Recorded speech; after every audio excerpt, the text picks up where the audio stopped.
Welcome to this tutorial about conditional formatting in Microsoft Excel.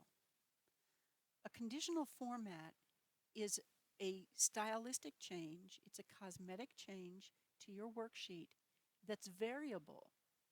The cosmetic change, the style, the color, whatever format you apply, will change accordingly if your data changes.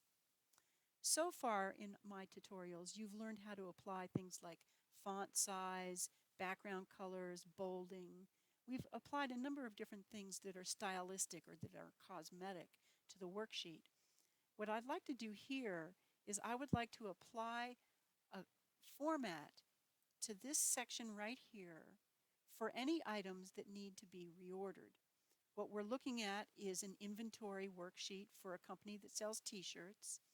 We see how many they have on hand. We see the value per shirt. We see the total value on hand.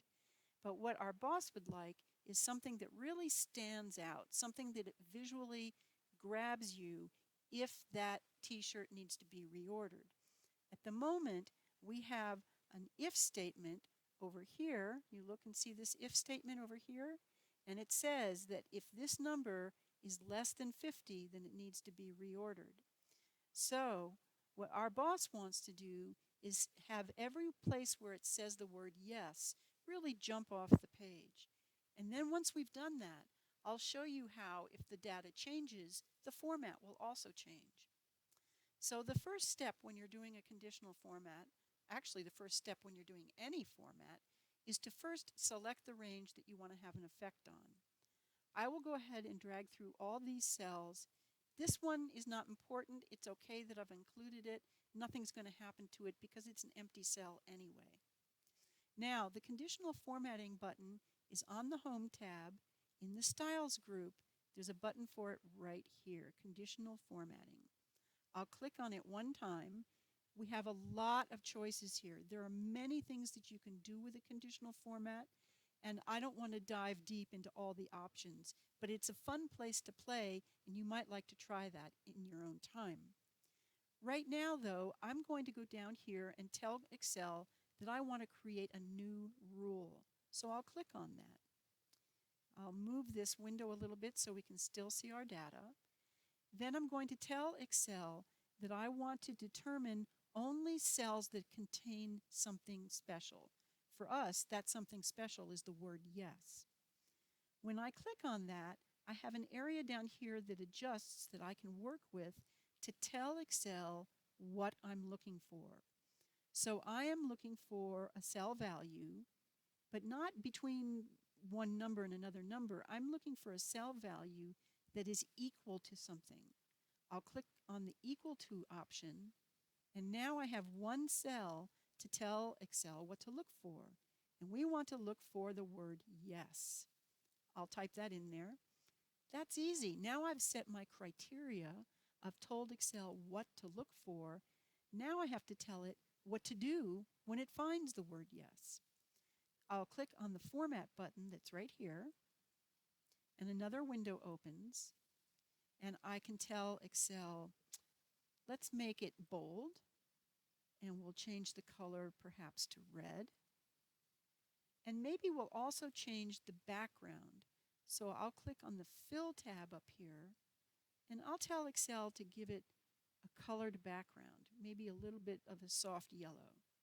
I'll click OK, and I'm back at that first window, and Excel is now showing me what the result will be of the cosmetic changes that I chose. If at this point you don't like those changes, you could go back into the format procedure and change them.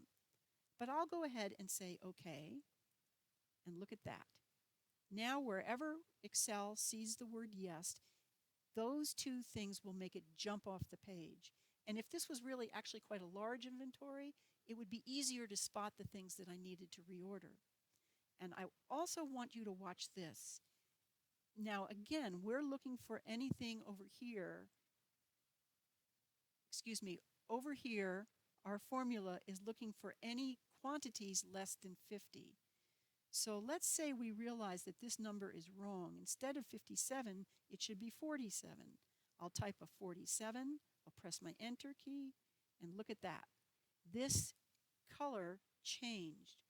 This conditional format depends on data that we specified.